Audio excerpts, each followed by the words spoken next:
Continue lendo, depois comentaremos, foi a resposta dele. O sábado chegou e disse pontualmente para a aula, mas descobri que meu pai mesmo a tinha cancelado. Eu já estava perguntando a todos os criados onde o professor estaria, o papai, ou mamãe, quando ouvi barulho vindo do escritório de papai, que tem uma porta larga que se abre para o alpendre. Corri sorrateiramente para lá e vi que havia uma visita. Espreitando pelas frestas eu vi o homem mais feio e asqueroso que eu ousara imaginar nas minhas ideias mais terríveis. Uma barriga redonda balançava quando ele ria, tinha barbas e bigodes grandes, olhos pequenos, dedos curtinhos e cutucava a orelha com a ponta da unha do mindinho, enquanto falava. Aguçei o ouvido para entender o que se passava. Mamãe mandara servir bolo e café que as escravas tinham preparado, e o visitante insistia em interrogá-las sobre os ingredientes. Queria saber se havia amendoim em alguma das receitas. As negras balançavam a cabeça, negativamente. Então ele comeu e, mesmo com a boca cheia, dizia coisas que não se entendia. Papai tentava contemporizar. Tenho certeza, senhor Barão de Castelo Novo, de que Milena gostará muito de morar em suas terras. Ouvi dizer que são muito extensas, que se levam 2 dias para atravessá-las. O homenzinho estranho retrucou com voz desafinada. Claro que sim, talvez até mais. Como eu disse antes, meu pai não me quer deixar desamparado e só. Ele teme morrer sem me ver casado. Gelei com aquelas palavras. Então, queriam casar-me sem que eu soubesse. De tão nervosa, acabei perdendo o equilíbrio que mantinha para ouvir a conversa, escondida atrás da porta, caindo para a frente e denunciei minha posição. Todos olharam para o estrondo de meu corpo caindo no assoalho. Papai me viu e me chamou para meu constrangimento. Milena, isto não é postura de uma moça. Levante-se e venha conhecer seu noivo e nosso vizinho, o senhor José Maria Castelo Novo, famoso na nossa região como um dos mais ricos barões do café. O homenzinho se colocou de pé para me cumprimentar, mas ainda assim não chegava à minha altura. Os olhinhos dele, muito juntos, me miraram rebrilhantes de espanto e fingida admiração.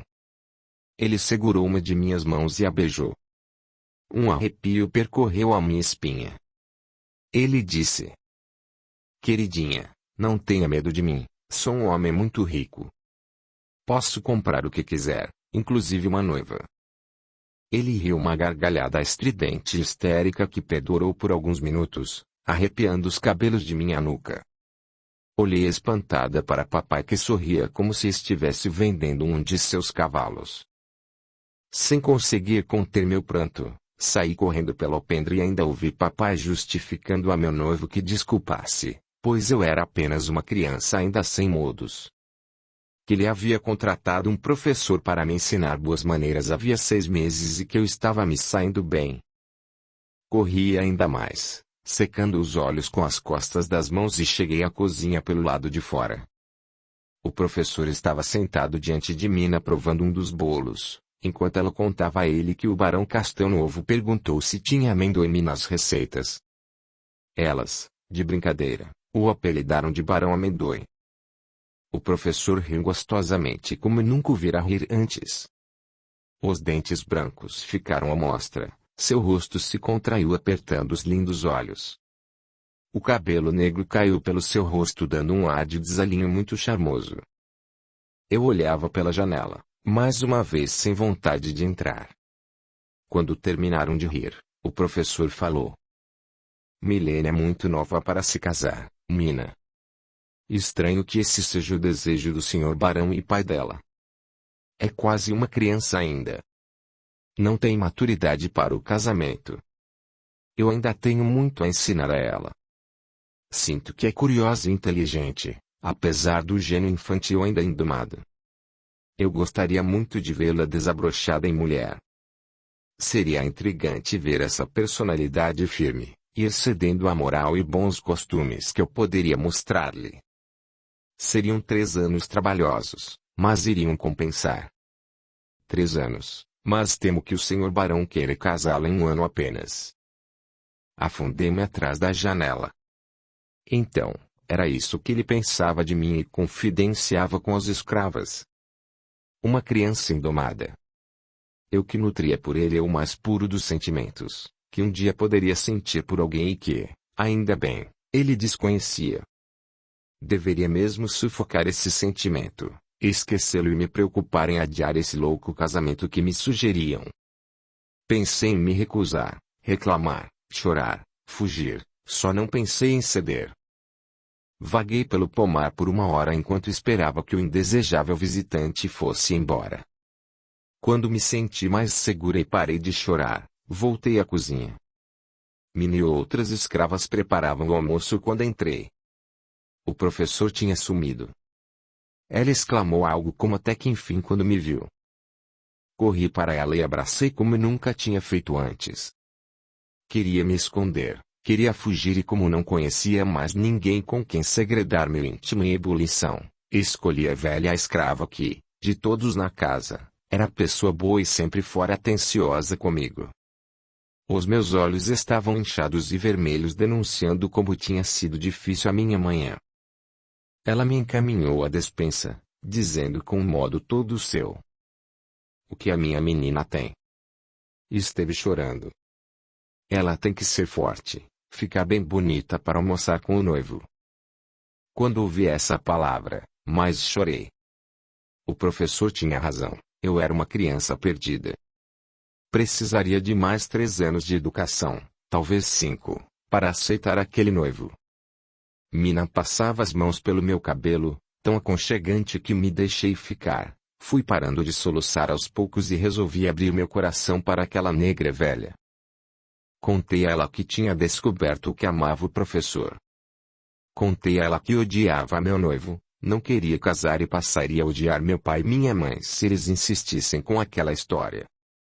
Pensava mesmo em me matar se não houvesse outra solução. Abri meu coração infantil que exagerava e confundia os sentimentos ainda. Ouvindo essas minhas confidências e problemas, Mina teve de ter muita paciência comigo.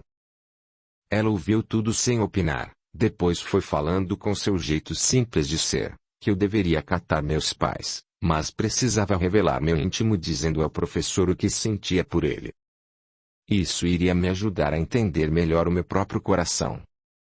Em sua pouca instrução, mas cheia de sabedoria e de vivência, Mina me aconselhou que se o professor soubesse do meu sentimento por ele, talvez pudesse fazer algo para impedir o casamento.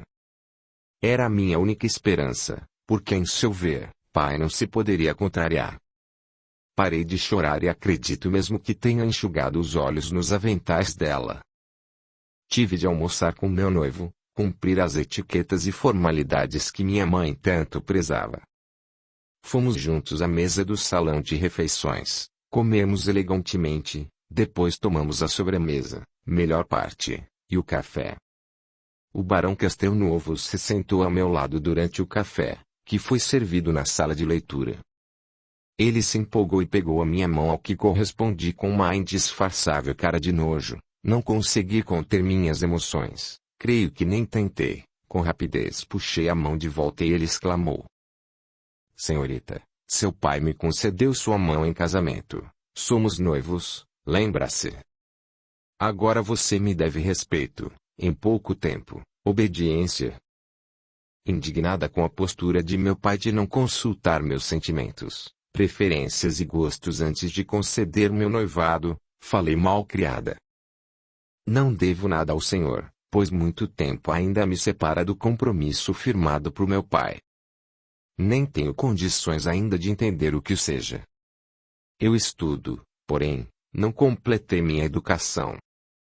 Sei que preciso ler muito e aprender antes de deixar a casa de meu pai, seja por qualquer motivo. Tenha paciência." Ele respondeu também mal-humorado: "Por que outro motivo, senão o casamento, sairia uma donzela da casa do pai? Responda. De quantos livros você precisará para me conceder um filho? Eu os compraria se fosse preciso, mas entendo que não precisas ler nenhum." Ele, que era muito esperto e vivido, logo identificou na minha fala o motivo de minha revolta e saiu de perto de mim. Levantou-se e foi até meu pai, ainda falando em voz alta. Quero conhecer o preceptor da senhorita Milena, caro barão. Meu pai acatou o pedido, enquanto movia o sino que chamava os escravos. Quando um deles apareceu, mandou chamar o professor, só depois respondeu, esclarecendo para o meu espanto. Não é um preceptor, é um professor, formado na Sorbonne. Logo depois, Augustus entrou no recinto, apresentando a si mesmo pelo título de Barão de Caligari, seguido dos outros títulos que eu nem conhecia. Era formado e ouvi-se entender a importância. L'Université Sorbonne. Mais tarde, saindo de Paris, ele lecionara na Índia e estudara algo também na Inglaterra. Olhei para o meu professor com curiosidade e admiração adolescente. O que meu noivo queria com ele? Meu pai o apresentara como renomado profissional, com todas as honrarias que seus títulos lhe proporcionavam, mas eu vi o homem firme no propósito de me resgatar de um sistema falido dando-me liberdade. Perguntava-me qual seria a diferença entre um preceptor e um professor, formado em Paris ou de qualquer outro lugar. Talvez José Maria soubesse a diferença, pelo que tinha estudado e viajado, mas pelo que me pareceu não tinha aprendido nada, porque se achava com direitos sobre mim ou que poderia comprar o mundo.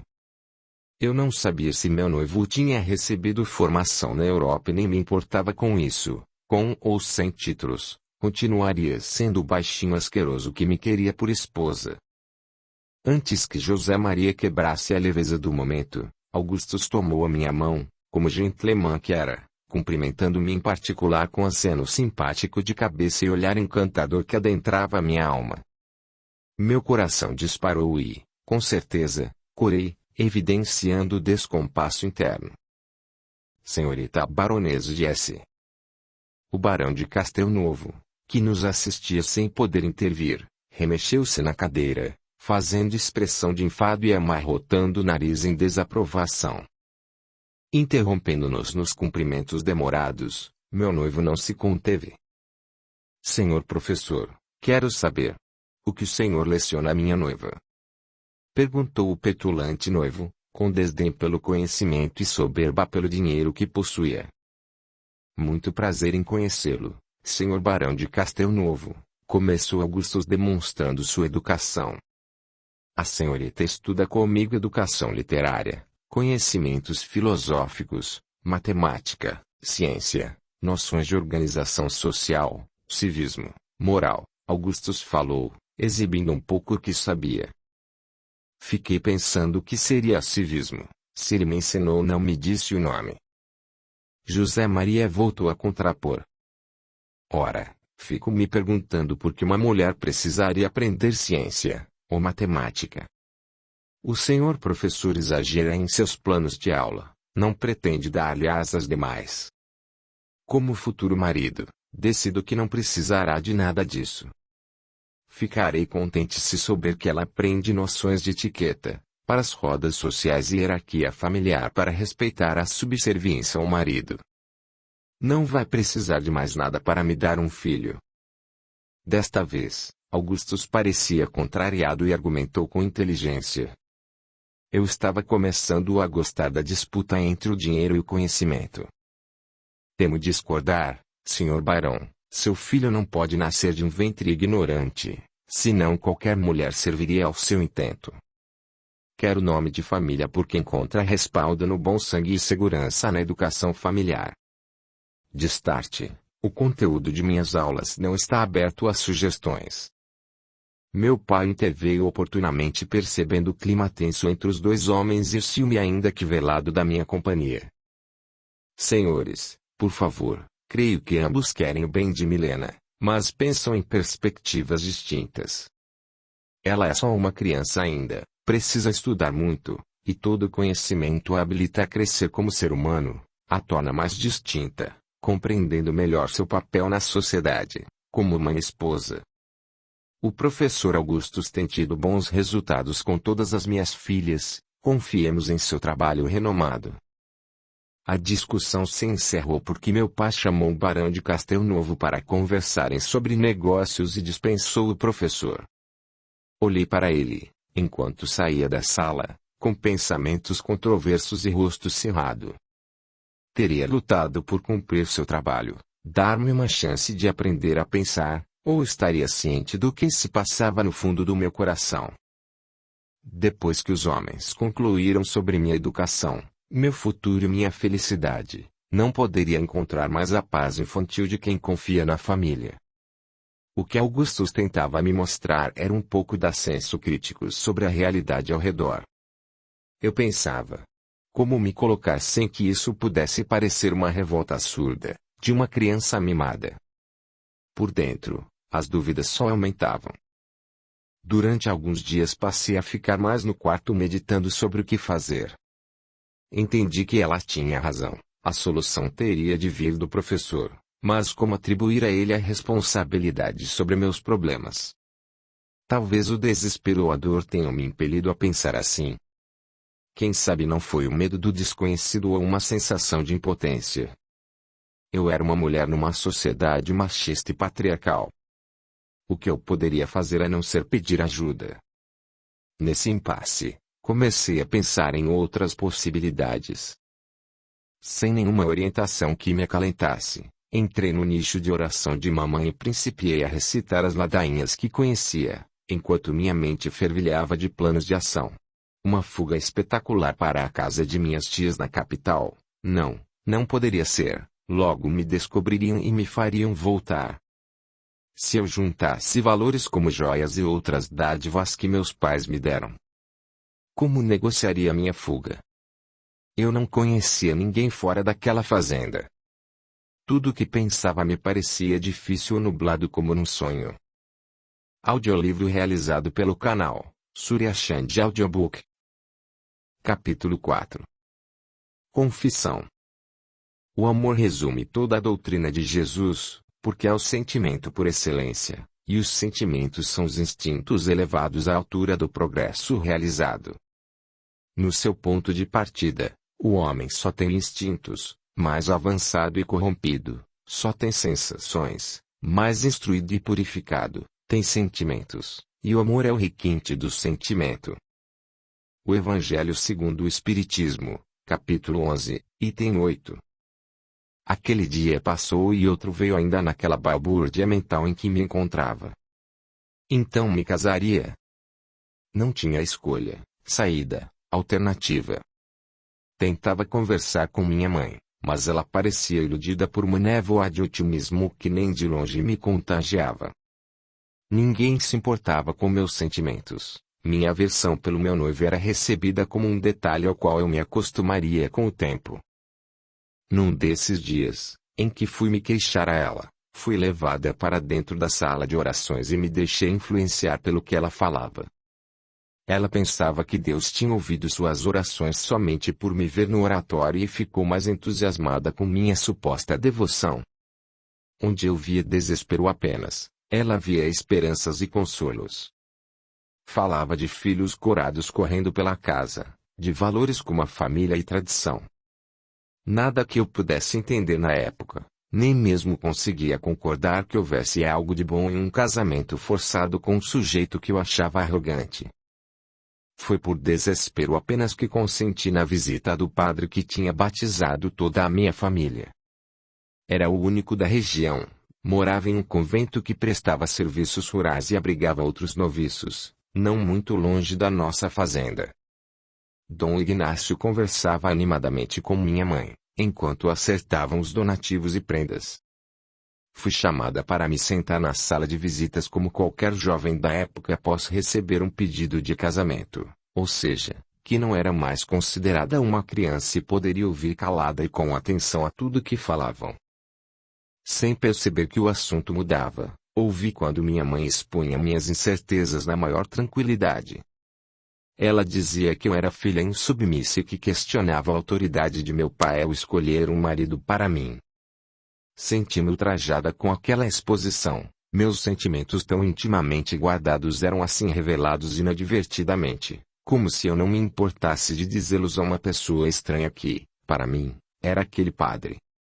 Ele assumiu a postura de conselheiro e de protetor dos ditos valores morais tão prezados por minha mãe, os quais eu ainda não conhecia. Calei-me, como era esperado que fizesse. Aquecia com a cabeça para parecer que obedecia e acatava, mas dentro do meu ser se formava um bolo difícil de engolir chamado revolta, indignação, raiva. Ninguém me perguntava o motivo de minha insubmissão, ninguém perguntava o que eu achava do meu noivo. Era ouvir apenas, reprimendas e recomendações. Faça isso, comporte-se dessa maneira e será uma moça de respeito, direita, digna. Eu queria saber por quê, mas não tinha coragem de perguntar. Queria saber o que aconteceria se eu me negasse a me casar? Se eu fugisse? Se namorasse outro homem? As palavras dele pareciam sussurros, eram conselhos mansos e suaves que me hipnotizavam. Em nome de Deus, num apelo surdo, via-me diante de uma situação impossível de ser questionada, pressionada ao máximo para ser encaixada dentro de minha cabeça, um padrão de comportamento que não cabia em mim. A senhorita sabe que os desígnios de Deus são maiores e em nome dele preza-se a família. Respeitam seus pais, acatam-se às ordens. Em nome de Deus. Não resisti e o interrompi no auge de minha revolta interna, surda e em vão. O senhor sabe me explicar o que é Deus? Ele não esperava pela pergunta. Se todos os seus argumentos se baseavam na vontade de um Deus como ele entendia que fosse, ele que me definisse Deus. Embora depois de minha explosão, tenha tentado explicar Deus como um pai amoroso, em minha mente eu me recusava a ouvir, e o que voltava era a resposta de meu livro proibido. Deus é a inteligência suprema e causa primária de todas as coisas. Repeti a frase centenas de vezes, como se me desse força para ouvir sem questionar, obedecer sem pensar, agir acatando ordens. Inteligência suprema, causa primária, causa primária. Para não gritar, preenchi minha mente com as afirmativas que tinha lido no compêndio de Allan Kardec, o Livro dos Espíritos. Sentia-me como uma das escravas, sem liberdade, como se não pudesse pensar, nem questionar, como se pudesse apenas obedecer. Sabia que os homens também acreditavam que nós mulheres fôssemos seres inferiores, com inteligência limitada. Mas minha mente fervilhava, parecia que eu teria um colapso. Explodi de novo, de uma forma mais cordata possível, em respeito à minha mãe. Se eu não quiser me casar agora, não conheço o Barão Castelnovo, meu prometido. Preciso pelo menos de alguns anos para conhecê-lo melhor. Minha mãe interveio novamente, dizendo que os prazos para casamentos, geralmente, não levavam mais do que um ano. Tudo acertado entre o pai da noiva e o noivo ou o pai do noivo. Entendimentos financeiros que nem ela tomava parte, coisas de homens. Que eu esperasse porque poderia conhecê-lo muito bem após o casamento. Desanimei, não podia dizer o que pensava e nem questionar aquelas regras absurdas porque as razões reais do meu casamento, e de toda moça, como entendi, eram financeiras e não afetivas. E meus argumentos eram todos afetivos e não financeiros. Quando voltei a prestar atenção, minha mãe discutia com o padre o que seria preciso para que o casamento se realizasse conforme os ditames da igreja. Meu noivo não era católico, mas ela insistia que se fizesse tudo direitinho traço palavras dela. A cansativa reunião se findou, mas antes de sair, o padre deu um jeito de me falar sorrateiramente, sem que minha mãe, assim é a Francisca, ouvisse. Sei de onde a senhorita tirou aquela pergunta. Se for preciso falarei ao seu pai. Refletindo sobre a gravidade das palavras dele, só entendi o que fizera, depois, quando eu o observava adentrando a carruagem. Não poderia comprometer Augustus e aquele livro proibido só poderia ter vindo dele. Não poderia comentar com ninguém mais, calei-me. Naquela noite foi difícil de dormir. Minha mãe me procurou para conversar e continuou com os argumentos de sempre, sobre família, crianças, recato e obediência. Ela insistia que deveria ser um assunto resolvido entre nós duas e ela não queria levar ao meu pai, porque seria muito pior. Sorri para encerrar o assunto, fingindo que estava tudo bem. Ela me presenteou com um lindo camafeu que tinha sido de minha avó. Falou que eu me preparasse bem para o meu noivo, quando ele viesse me visitar. Que usasse o camafeu para me lembrar do que deveria fazer e não do que eu queria fazer. Era bonito e passei a usá-lo, mas atribuí significado reformulado. Para representar o que eu precisaria fazer e que era contrário à minha vontade. No dia seguinte, fui para a aula ainda sonolenta e não pude prestar atenção ao assunto que o professor queria discutir. Foi uma pena. Perdi a aula evadindo-me impossibilidades de escapar do casamento.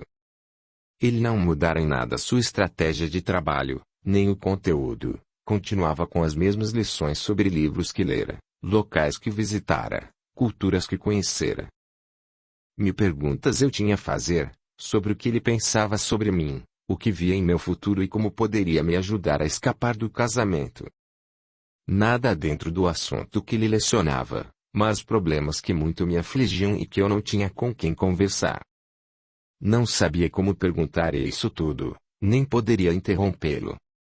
Fui deixando que ele me conduzisse ao mundo da literatura e da ciência, outro mundo, onde os personagens chegam a um final feliz, e problemas têm uma solução lógica. Talvez ele tivesse notado minha falta de entusiasmo, ou minha ausência mental naquele dia, a falta de esperança em meu olhar e o lamento surdo de ter de deixá-lo por um casamento arranjado. Quando a aula acabou, ele elogiou meu camafeu. Olha só que bom gosto temos aqui, senhorita, não é um camafeu? Uma peça elegante que combina com a cor de sua pele muito alva. Foi presente de seu noivo. Meu sorriso tímido se fechou, quando respondi. Não, claro que não, foi presente de minha mãe. Esse ornamento era de minha avó, pensei em dizer que jogaria pela janela qualquer presente de José Maria, mesmo que fosse joia ou ouro, mas fiquei calada. Aquele elogio me renovou as forças e, após o almoço, pensei numa estratégia que poderia dar certo. Eu sabia que, àquela hora da tarde, papai e mamãe costumavam se retirar para um descanso rápido. Eu sabia que meus irmãos estavam no lago, brincando, seguidos de pajens. Vi o professor sair para o alpendre e depois descer para o jardim, onde ele costumava admirar as rosas e ficar sentado observando pássaros e insetos que vinham beijar as flores. Era um jardim lindo e decorado que havia em Paraíso, criado por meus avós e mantidas por meu pai. Enchi o peito de coragem, inventei uma desculpa qualquer para mim mesma, do tipo era agora ou nunca e fui atrás dele. Ele estava sentado ao lado da cerca viva de hibiscos, com um livro entre as mãos, coisa mais comum de se ver.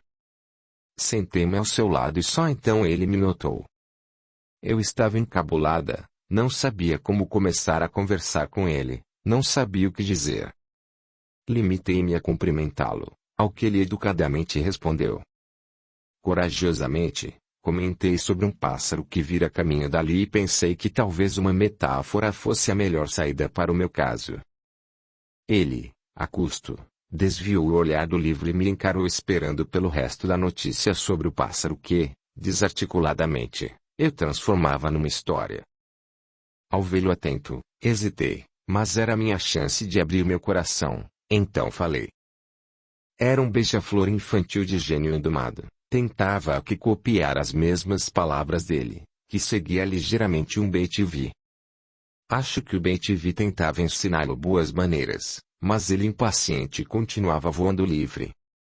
Um sabiá demonstrou todo o seu tamanho e autoridade, cantando para o beija-flor, ordenando que ele seguisse com uma coruja baixinha e estranha.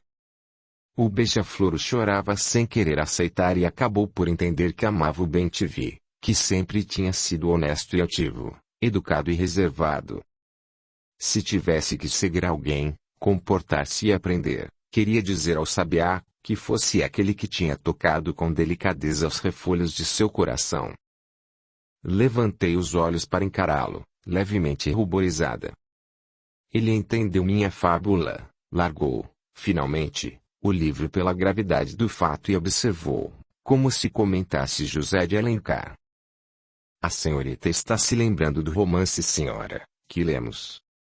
Então, cara Aurélia Camargo, não tenho o dote exigido pelo seu amor. Sou o pobre Seixas, lembra? Não, respondi de pronto. Pareceu-me covardia, pareceu-me uma desculpa à falta de dinheiro.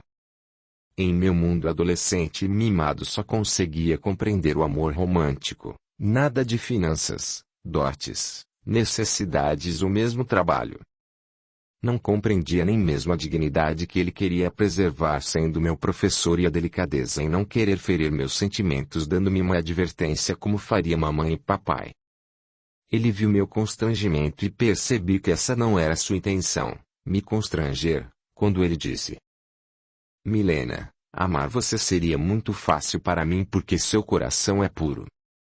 Você é uma jovem bonita, com personalidade forte, determinada, mora em uma linda fazenda, seus pais a sustentam. Seria tudo o que eu mais poderia almejar na vida. Estabelecido com a seu pai, ajudaria a administrar, faria investimentos e manteria o seu padrão de vida com todo gosto. Eu interrompi aquele sonho de mundo perfeito que ele fazia apenas na suposição. O futuro do pretérito que ele usava me irritou profundamente.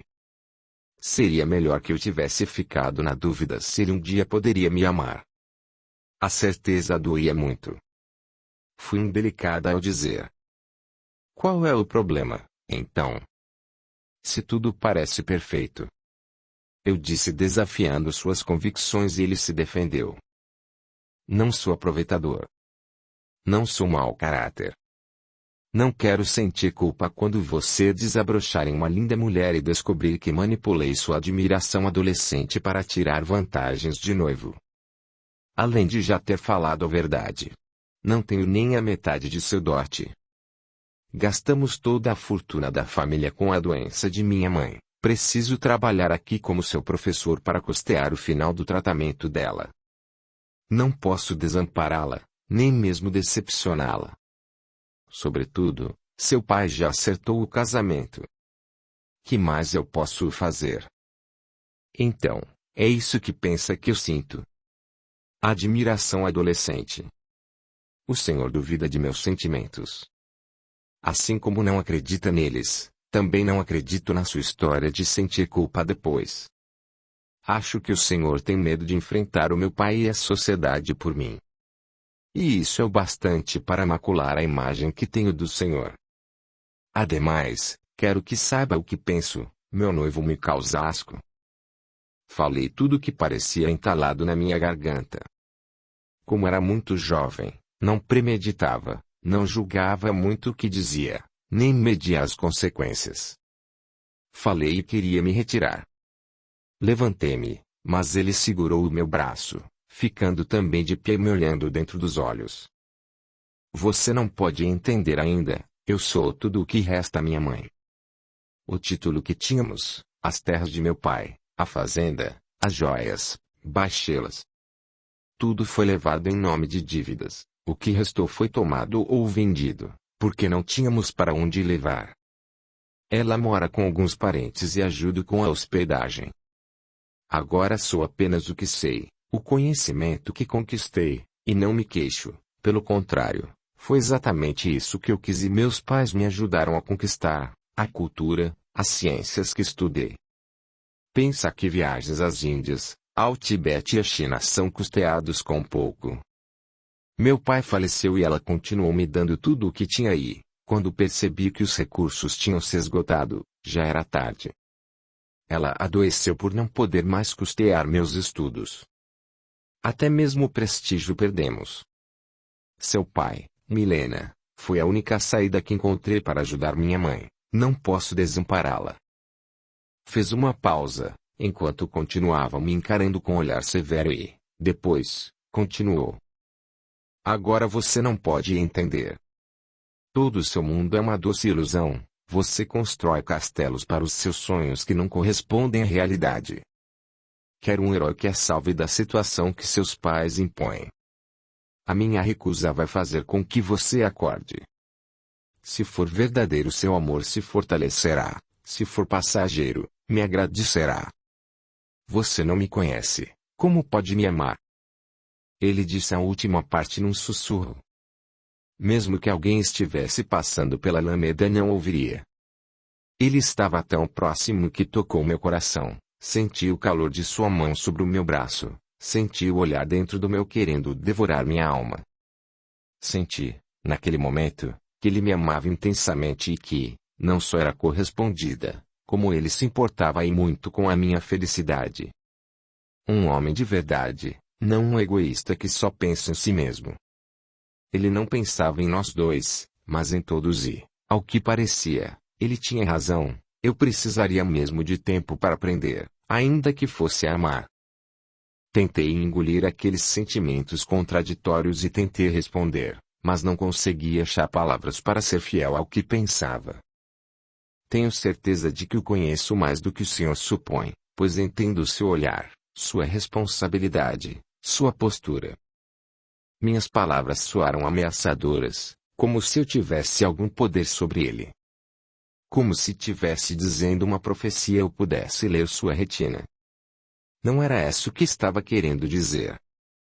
Estava querendo dizer que tinha entendido a preocupação dele e, também, o olhar que denunciava seu amor, mas parece que, no final daquela luta por significados, ele me compreendeu. Soltou meu braço e pegou uma flor que pendia em um ramo para fora do muro. Era uma flor comum e branca, onde ele depositou um beijo e inseriu numa das páginas do livro que lia. Depois de fechado, ele o deu para mim. Eu abri o livro, retirei a flor amassada e a beijei também numa concordância tácita. Ele disse: Milena, só o tempo dirá. A flor ficará como a prova para que se lembre. Daqui a 3 anos, estarei dispensado do meu dever. Você será mais velha. Poderei juntar umas economias. Aqueci. Ele disse ainda que iria falar com meu pai, mas não sobre o que descobrimos naquela tarde. Ele iria pedir para me preparar por 3 anos, antes que eu me casasse. Talvez, após esse tempo tudo fosse diferente. Agarrei-me a essa esperança como a uma tábua de salvação no meio de uma enchente. Algo tinha mudado dentro de mim. Eu tinha certeza de que era amada.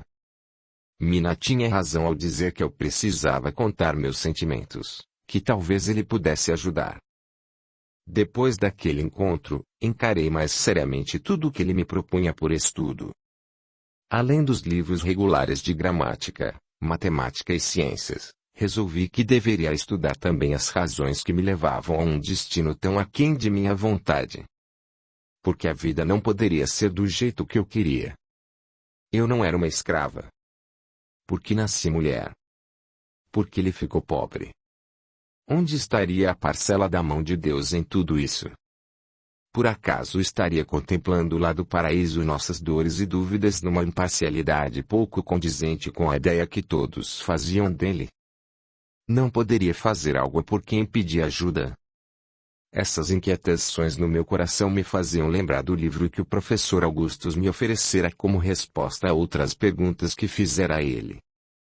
Inquieta, abri ao acaso o livro proibido, na primeira oportunidade que tive de retirá-lo às escondidas de onde estava bem embrulhado, sobre o armário do meu quarto.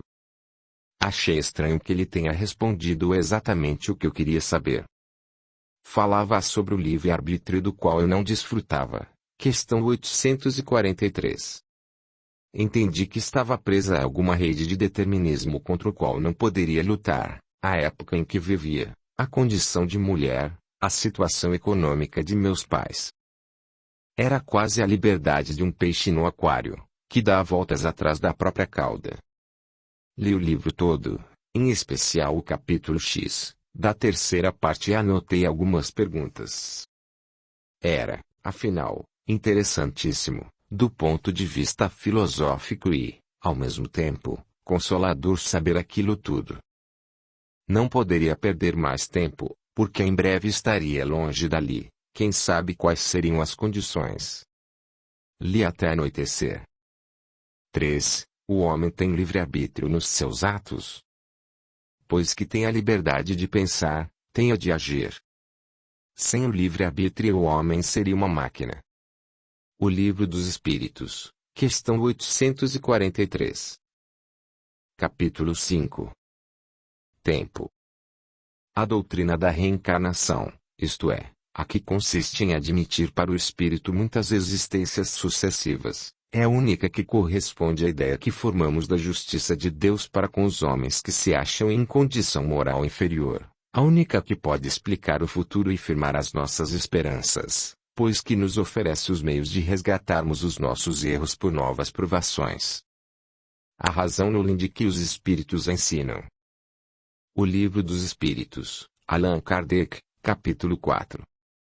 O tempo foi passando enquanto a felicidade preenchia minhas manhãs de brilho apaixonado e adolescente. Nada tinha mudado, mas resolvi aproveitar bem a oportunidade que estava tendo de desfrutar da cultura enquanto podia, porque meu destino era incerto. A única certeza que eu tinha era de que o amava cada vez mais.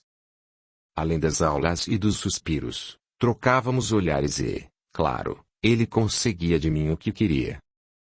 Foram uns meses mágicos em que nos entendíamos pelo olhar e eu aprendia tudo como num doce suspiro de amor. Literatura, cultura geral, etiqueta, moral, bons costumes. E, principalmente, espiritualismo no seu aspecto filosófico que caberia dentro de quaisquer dessas disciplinas.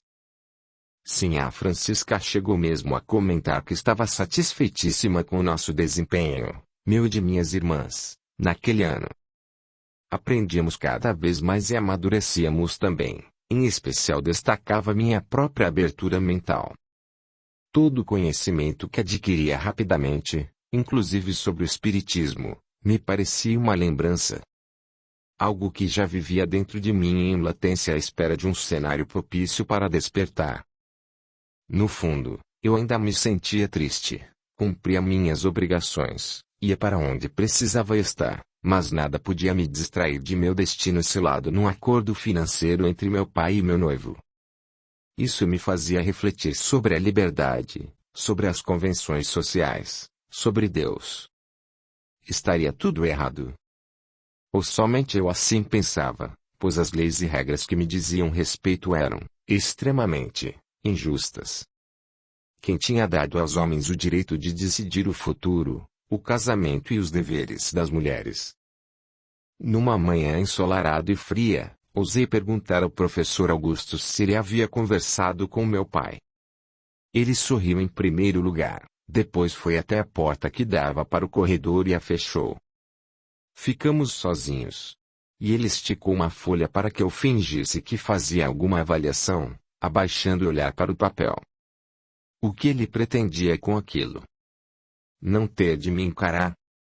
Ele começou em voz baixa enquanto eu rabiscava um desenho esquemático de uma fadinha. Se alguém passar pelo alpendre pensará que fechei a porta para isolar o barulho e não atrapalhar a sua avaliação ou ditado. Não pare de escrever. Ele fez uma pausa insuportável, enquanto eu passava a rabiscar meu nome no canto superior. Falei com seu pai e ele foi irredutível. O casamento precisa sair antes do desenlace carnal do velho barão de Castelnovo e ele está ficando pior. Os médicos que o examinaram não foram muito otimistas, talvez viva mais 6 meses. O barão João Carlos me confidenciou ainda que muitas transações comerciais dependem dessa aliança com seu noivo. Ele tem comprador para toda a colheita deste ano, tem aliança com o governo, sabe vender ao exterior porque viaja muito. Seu pai, como já tem certa idade, não pretende mais viajar. Quebrei a ponta da pena apertando-a com força sobre a mesa, minhas mãos estavam trêmulas e meu rosto ficou pálido como o luar. O professor se preocupou. A senhorita se sente bem? Desculpe se falei de uma vez, é que temos pouco tempo. Acho que precisa tomar um pouco de ar. Ele se levantou e foi até a janela para abri-la. Em meu peito, retornava aquela velha sensação de que ele, simplesmente, não lutava por mim, não sentia nada. 2 lágrimas vieram a meus olhos. Ele era a minha única esperança. A voz de Mina voltou a soar na minha mente dizendo que eu não poderia contrariar o meu pai. Outra vez, o fantasma de um casamento forçado vinha habitar meus pesadelos, ou nem mesmo tinha ido embora. Eu era livre, não queria me casar ou me casaria com quem bem entendesse. O professor veio se sentar do outro lado da mesa e, para minha surpresa, segurou minhas mãos trêmulas entre as dele. Meu olhar para ele foi de desespero e no dele consegui distinguir uma profunda tristeza que me consolou um pouco, embora não me bastasse. Eu queria que ele fizesse uma revolução por mim, queria que pusesse fogo, tocasse os animais, derrubasse árvores em meu nome. Queria que ele fosse impetuoso, ousado, quem sabe irresponsável. Mas ele agia com a maior cautela, o que dava a ele um enorme charme, uma calmo e adulto charme, que não era o que eu precisava no momento. Ele disse: "Sei que parece difícil agora, mas não podemos contrariar o sistema. Muitas pessoas precisam desta estabilidade que o casamento proporciona.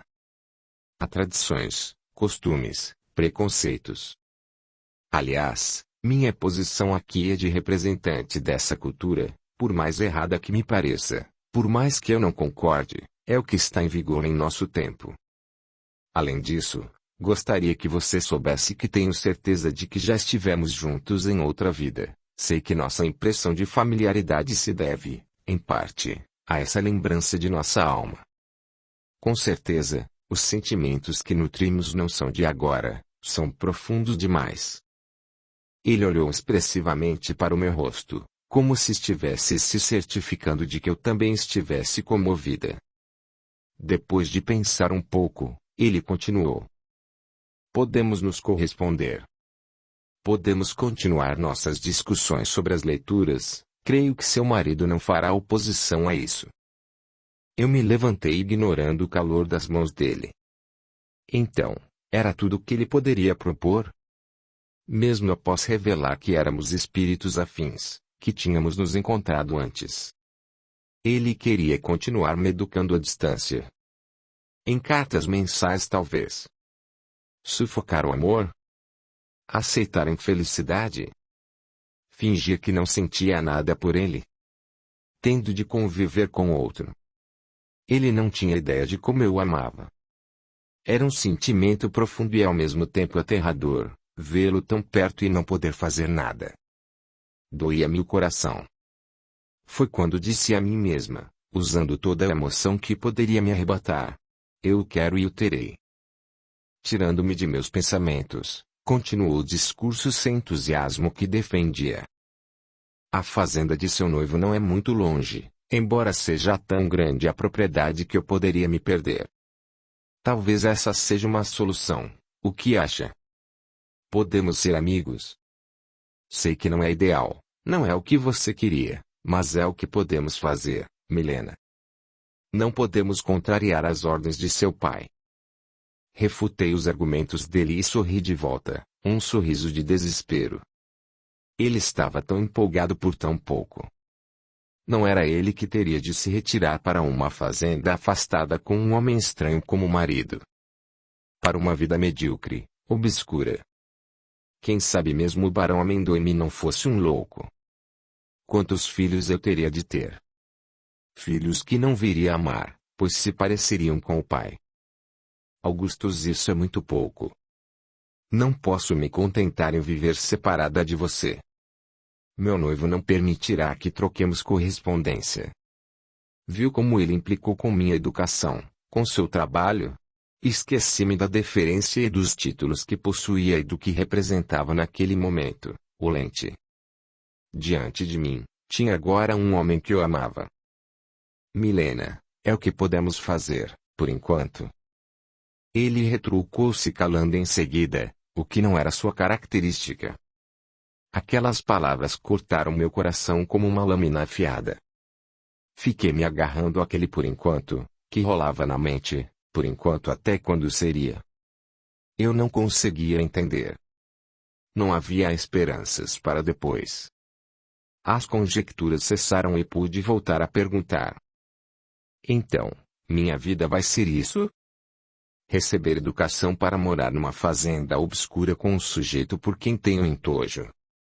Não sabe como me controlo, para não sair correndo, quando ele, simplesmente, segura minha mão.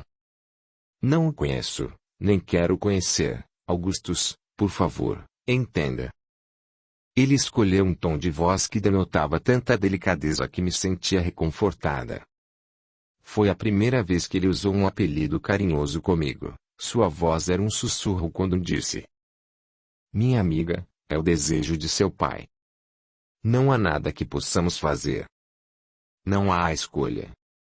É um determinismo de nossa época, seu pai jamais entenderia as suas razões. Eu entendo porque me coloco no seu lugar, porque a amo. Em nome desse amor, peço que relembre que você é um espírito imortal. Sei que você não precisa de mim, pois a Milena que conheço salva-se a si mesma. Ele se levantou, passou as mãos pelos cabelos e parou longos minutos olhando para a janela. O senhor é um homem. Um homem que me ama. Poderia fazer alguma coisa por mim. Já falei com seu pai que está irredutível. Resta-nos aceitar. Espero que o livro que emprestei possa consolar o seu coração. Estude a justiça divina, reflita sobre nossa condição e conclua comigo se não há a mão de Deus ordenando os fatos. Releia com cuidado a quarta parte, capítulo 2, 984 é o número da questão a que me refiro. Eu me esquivei dos argumentos espiritistas e das palavras melífluas com que ele tentava me convencer de que estava tudo bem, como quem corta a ternura com uma navalha. Nem percebi direito a gravidade do que ele falara, a seriedade de seu amor. Somente cobrei uma postura, uma solução, da maneira mais insensível que se pode reagir diante de uma declaração de amor. Como se ele tivesse alguma obrigação de resolver um problema que era meu e de meu pai. Fugi pela porta espelhando a criança que ainda era. Atravessei correndo a sala e o corredor que levava à cozinha e abracei Mina com toda a força que fui capaz de apertar. Ela me acolheu mais uma vez como uma mãe e uma avó, ou a mistura das duas coisas. Conversamos, e ela me acalmou com suas palavras sábias, fruto de sua vivência. Ela me tirou toda a aflição, quando disse: a Sinhazinha sabe que ele tem a mãe doente e precisa trabalhar aqui. Não poderia deixá-la para trás, nem o trabalho, não poderia ir contra seu pai. Ela tinha razão, novamente. Nunca pensei que pudesse ter sido tão egoísta com ele, exigindo que me tirasse de uma situação pela qual, na verdade, meu pai era o responsável. Talvez eu estivesse mesmo confundindo essa admiração pela figura impressionante e pensando numa salvação para o meu problema. Tudo isso antes dos sentimentos por ele. Eu. Era só o que eu pensava. Recompus meu rosto choroso. Recompus meus sentimentos confusos e retornei ao gabinete de estudos. Ele ainda estava lá, com a porta aberta. Pedi licença e em seguida pedi desculpas pelo meu comportamento. Não podia imputar a ele a responsabilidade pelas minhas infelicidades. Ele era um professor, pago por meu pai para ensinar os bons costumes, não um revolucionário que incentivaria ideias rebeldes na cabeça de sua aluna. Ele não poderia nem mesmo ter me emprestado o livro proibido das perguntas, o livro dos espíritos. Aliás, precisava devolver, se alguém soubesse que li, desconfiaria que minhas atitudes eram rebeldes por aquela razão, quando, na verdade, era bem ao contrário. Aquela lógica me dava muita paz. Eu não poderia esperar que ele tomasse uma atitude, eu mesma teria de procurar o meu pai ou minha mãe e expor minha vontade. Nós nos olhamos com uma cumplicidade interminável, e, como havia tempo, continuamos nossas leituras. Ele me chamou de volta à realidade, tínhamos que seguir, deixar de lado as palavras carinhosas.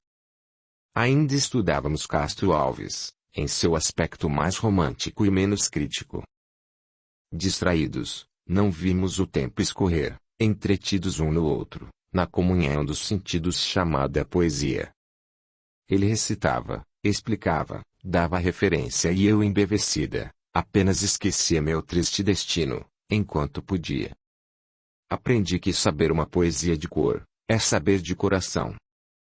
Aquela manhã não foi mesmo comum. Mais alguns minutos de uma charmosa leitura e fomos interrompidos. Alguém bateu à porta. Era Bento. O olhar preocupado do escravo nos alarmou. Algo não ia bem com a mão dele. Era preciso conferir. Foi tudo muito confuso e muito rápido depois disso. Nem me lembro direito. Tinha tanto a dizer a ele, a pedir, tanto a aprender, tanto a agradecer, mas aquela foi oficialmente nossa última aula. Eu não sabia que não veria por um bom tempo. Quando ele saiu do gabinete de estudos, apressado e com o rosto lívido, senti meu coração acelerar vertiginosamente, sem saber o porquê. Depois, vi por entre as cortinas da sala de estar, ainda naquela manhã, que ele partiu numa carruagem de meu pai. Havia chegado uma carta da casa de seus primos, avisando que sua mãe estava passando mal e ele deveria ir para lá ou à procura do médico mais próximo, o que não era perto. Ele não olhou para trás, e estava muito preocupado e, não pude distinguir, se havia medo nos olhos dele. Meus sonhos desfeitos, minhas esperanças mortas, meu coração partido. Tudo isso antes de ser adulta. Aliás, pouco depois do incidente recebi a visita de meu noivo querendo mesmo uma antecipação do casamento. O velho barão de Castelnovo também tinha sofrido um colapso. Não poderia esperar mais. Uma semana se passou e fiquei sem notícias dos Caligari. Procurei meu pai, expus minha situação com coragem e com palavras claras como tinha aprendido a me expressar. Nem mesmo meus sentimentos foram levados em consideração. Simplesmente, meu pai explicou que suas outras filhas eram muito novas para esse casamento, que só tinha mesmo eu que ele pudesse ceder a mão. Chorei sozinha no meu quarto por algum tempo. Mesmo sabendo claramente de meus sentimentos, o barão de S. concedia visitas a meu noivo. Foi assim que, naquela mesma tarde, meu noivo veio ver-me. Meu pai tinha contado a ele sobre minha rebeldia e como se os dois estivessem de acordo para me transtornar mais, combinaram que seria melhor que José Maria estivesse sempre por perto. Audiolivro realizado pelo canal Surya Chand Audiobook. Estávamos no salão principal e o barão de Castelnovo foi anunciado com toda a pompa comum para um noivo na casa de sua noiva. Eu e minha mãe tínhamos de oferecer a mão para ser beijada por ele, o que me causou um arrepio de repulsa, meu corpo todo tremia e o olhar dele era extremamente desconfortável. Meu pai e ele conversavam animadamente sobre detalhes da fazenda dele, que nem eu, nem minha mãe poderíamos entender.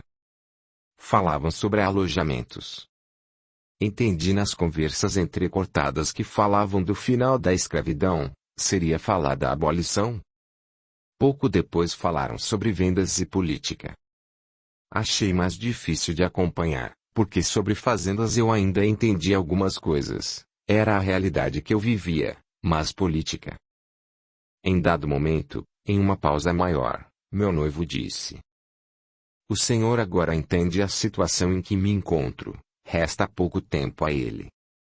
Preciso me casar o quanto antes.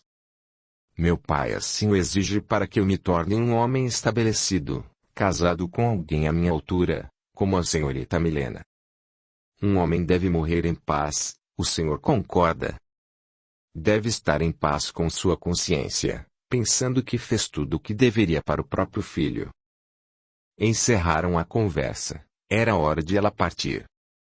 Nesta altura do discurso, ele tomaria minha mão e iria beijá-la se eu não a retirasse a tempo, disfarçando a recusa na timidez que verdadeiramente sentia. Até quando poderia me esquivar?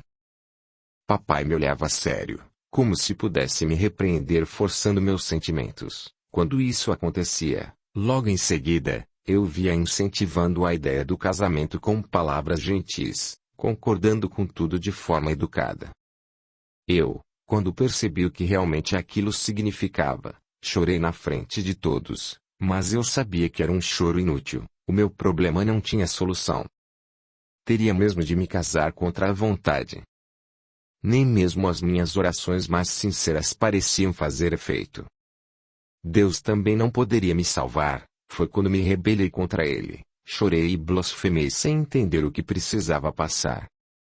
Recebemos, depois de algumas semanas, eu e mamãe, uma carta de Augustus dizendo que sua mãe recebia complicado tratamento e ele não poderia se ausentar da cidade. Antes que ele voltasse, meu enxoval estava pronto, também a festa a que meu noivo daria. Eu só o tinha visto algumas vezes na vida. Estava apavorada. Mas me casei assim mesmo. Não tinha como contrariar meu pai. Vesti branco, mas minha vontade era vestir luto. Não darei mais detalhes desses momentos de horror que vivi. 984. As vicissitudes da vida são sempre a punição das faltas atuais? Não, já dissemos. São provas impostas por Deus, ou que vós mesmos escolhestes como espíritos, antes de encarnardes, para a expiação das faltas cometidas em outra existência, porque jamais fica impune a infração das leis de Deus e, sobretudo, da lei de justiça. Se não for punida nesta existência, sê-lo-á necessariamente noutra. Eis porque que vos parece justo, muitas vezes sofre. É a punição do seu passado. Capítulo 6. Por enquanto, o verdadeiro homem de bem sabe que todas as vicissitudes da vida, todas as dores, todas as decepções são provas ou expiações e as aceita sem murmurar. O Evangelho segundo o Espiritismo, capítulo 17, item 3. Na vida, às vezes, amadurecemos forçadamente. As circunstâncias nos impelem a crescer, no rosto continuamos imaturos, mas vamos criando uma casca, uma proteção que, se não nos torna amargos, torna-nos mais conscientes. Esta é uma das maneiras de crescermos como seres humanos, muitas vezes só crescemos porque sofremos. Se muitas vidas nos servem para aprender, com certeza, as dores nos servem para evoluir. O outro jeito de crescer é fazer uso da vontade. Podemos evoluir por vontade própria, buscando mais humanidade dentro do coração, não nos acovardando diante das próprias viciações, combatendo a inércia, a preguiça de evoluir. Estranhei muito ter de me fazer de forte quando tudo mudou e eu não era mais a criança da casa, era uma mulher casada e desprezada pelo marido e não sabia bem como me comportar. Eu tinha um marido aos 17 anos. Morava em outra fazenda, vivia entre soluços e uma estranha solidão que me fazia angustiada todas as noites. Meus parentes não me apoiaram muito em minha adolescência, mas havia os conselhos de Mina para me acalmar e o meu professor para inspirar minhas atitudes. Ali em Castelo Novo eu me sentia completamente sozinha. Eu agia como um fantoche de mim mesma, sem brilho, sem vontade, sem entusiasmo. Cumprindo ordens, fazendo o que meu pai queria, depois o que meu marido queria. Era estranho e não me lembro bem o que se passou, tudo nublado como num sonho, eu não conseguia pensar direito, nem mesmo me revoltar ou pensar em fugir. Ia vivendo sem vontade de viver, como uma boneca de pano, um enfeite, um objeto a mais para aquela fazenda, encostada a um cantinho, enchendo de poeira. Sem liberdade de ir e vir, receber amigos, cartas, estudar ou me tornar o que eu queria ser. Não sei como se passaram 6 meses depois do meu casamento em que eu vivia com medo de morrer pelas mãos do meu próprio marido. O medo era tanto que eu tive uma certa paralisia comportamental, fiquei sem ação. 6 meses e eu no mesmo sonambulismo. Quem diria que eu poderia aguentar tanto tempo longe de minha família, longe de minha vida antiga, das pessoas que mais amava? Tinha poucas notícias de meus familiares, mas soube que o professor voltou à nossa fazenda pouco tempo depois. Sua mãe tinha se restabelecido e ele contraíra novas dívidas para o tratamento. Indaguei a minha mãe e ela respondeu 2 semanas depois, mas só recebi 2 meses depois, dizendo que ele continuava lecionando para minhas irmãs, pois precisava custear agora, alguns remédios de sua mãe. Tudo na mesma vida dos barões de S. A fazenda Paraíso, onde morava minha família e de onde, raramente, obtinha uma carta. Minha vida, apesar de solitária, não era nada conforme eu esperava ou fazia ideia quando solteira. Pensava que conviver com meu marido seria impossível, mas tínhamos a versão recíproca que ficou evidente depois da noite de núpcias. Ele não me importunava, mas proibia que eu visitasse minha mãe ou qualquer outra pessoa. Ele interceptava e lia todas as cartas que chegavam ou saíam. E eu vivia sozinha e isolada em meu quarto, naquela imensa fazenda. A solidão era o que eu estranhava mais. Eu era mais uma prisioneira do que uma esposa. O tempo foi passando e fui descobrindo como estava triste, de uma melancolia que não me dava prazer nem de me levantar pela manhã. Eu me perguntava para que iria me levantar se não havia com quem conversar, se não poderia ler ou estudar. A parte mais difícil para mim era fechar a boca ou quem sabe também os olhos para tudo ao meu redor. Fazer papel de estátua de mármore ou gelo. José Maria era grosso, mal educado e violento com todos, menos comigo, a quem ignorava por completo. Não me dirigia a palavra. Não queria nem me ver e deixava isso bem claro. Eu corria sérios riscos se saísse de minha zona de conforto. Meu quarto.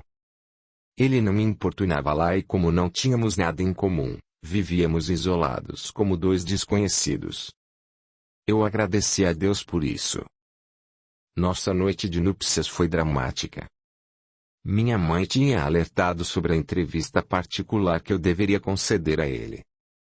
Fui para o quarto chorando, e armei-me de um pequeno punhal que era presente de meu pai. Pus sob o travesseiro e aguardei meu marido entrar nos reposteiros. Para minha maior surpresa, ele entrou, ainda usando as roupas de costume, subiu de botas no lençol, onde deveríamos dormir. Como já estava muito tensa, comecei a gritar que não queria vê-lo ali. Ele explicou em seu sorriso cínico. Grite bastante, Milena, não há ninguém para salvar-lhe. Estou na minha casa, na minha cama, faço o que quero. Não devo satisfações de minhas atitudes. Mentalmente, articulei um plano.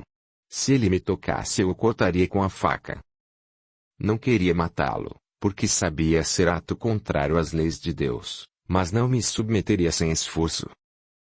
Ele se deitou, desfez a cama toda se esticando como um gato, depois se sentou sobre os joelhos numa das bordas, segurando suavemente o dossel e me olhou com a mesma expressão de empáfia com que sempre me olhava, como se eu fosse um objeto, um enfeite que combinasse com a decoração do quarto.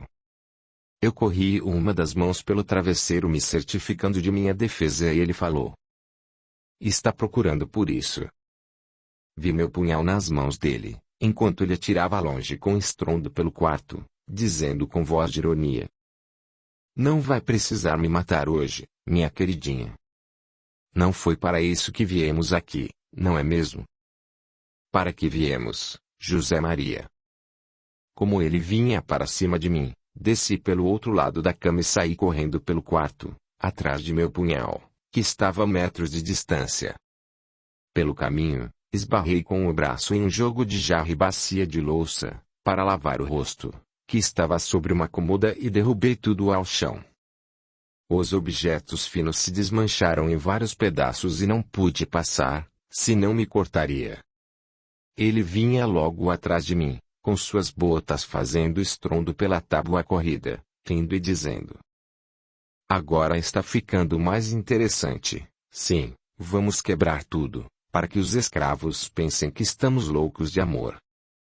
Ele me segurou sem esforço, torceu meu braço para trás deixando marcas de suas unhas sujas nos meus pulsos, mas, para o meu alívio, ele começou a falar sobre estranhas regras de convivência. Um dramático encontro de recomendações foi a nossa primeira noite juntos. Pelo que entendi, se tudo desse certo, dormiríamos juntos naquela noite, mas depois seria eu no meu quarto e ele no dele. Fingiríamos para o meu sogro. Eu não poderia comentar nada sobre isso com ninguém, ou ele me mataria. Fiquei meio atônita com aquela declaração. Não haveria contato físico como minha mãe tinha me explicado. Não viveríamos um casamento e sim uma farsa. Lembro-me de ter adorado aquela situação de imediato. Depois fiquei pensando qual seria o meu papel naquele drama, se não seria o de esposa. Ele soltou meu braço depois de falar, arregalando bem os olhos e explicitando a última parte, dizendo que não hesitaria em simular um acidente qualquer na fazenda, que tiraria a minha vida. Depois que ele disse isso, respondi. Seria uma boa ideia perder a vida, se não tenho liberdade, não amo o Senhor e não tenho perspectivas futuras. Queridinha, você só tem de me dar um herdeiro, depois pode mesmo morrer que não me importo. Ele me agarrou pela cintura e tentou beijar-me, mas mordi com toda a força de meus dentes, aqueles lábios com cheiro de bebida. Caímos pelo chão, mesmo assim, ele não me largou, ao contrário, apertava meu corpo com violência, deixando marcas roxas por onde seus dedos nodosos passavam e ia comentando sua impressão de desagrado.